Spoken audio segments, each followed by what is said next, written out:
pig, determined to build the strongest home, used bricks. As they worked, they thought of their mama and the love she had given them. They knew that no matter what happened, they would always have her support and guidance in their hearts.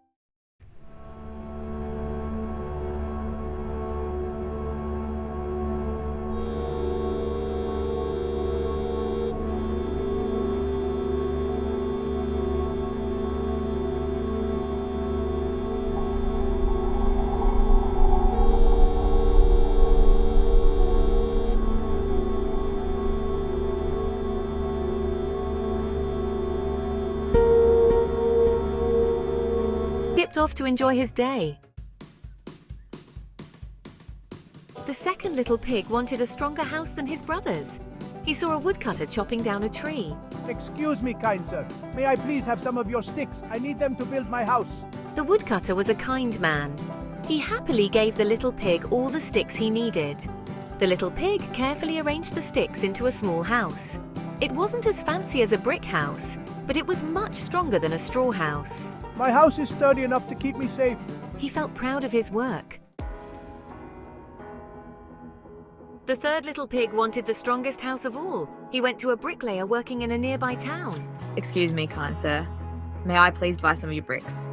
I need them to build my house. The bricklayer was a kind man. He happily sold the little pig all the bricks he needed. The little pig worked hard, even though his back ached. He carefully stacked the bricks one by one. It was slow work, but he didn't mind. Finally, his house was finished. It was strong and sturdy, with a heavy door and windows that could withstand any wind.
Little pigs, let me come in. The little pigs huddled together, trembling. Not by the hair on our chinny chin-chins. The wolf was even angrier now. He took a deep breath and blew with all his might. The stick house shook and swayed. The sticks snapped and flew through the air. With a loud crack, the house collapsed into a heap. The two little pigs scrambled out of the wreckage and ran as fast as their little legs could carry them. They raced towards their brother's house of bricks, the wolf hot on their tails. They could hear his heavy paws pounding the ground behind them. They knew they had to warn their brother. Brother, let us in. The wolf is chasing us. The third little pig quickly opened the door and pulled his brothers inside. They slammed the door shut and bolted it tight, hoping it would be enough to keep the wolf out.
an impenetrable fortress, and the three little pigs were safe inside.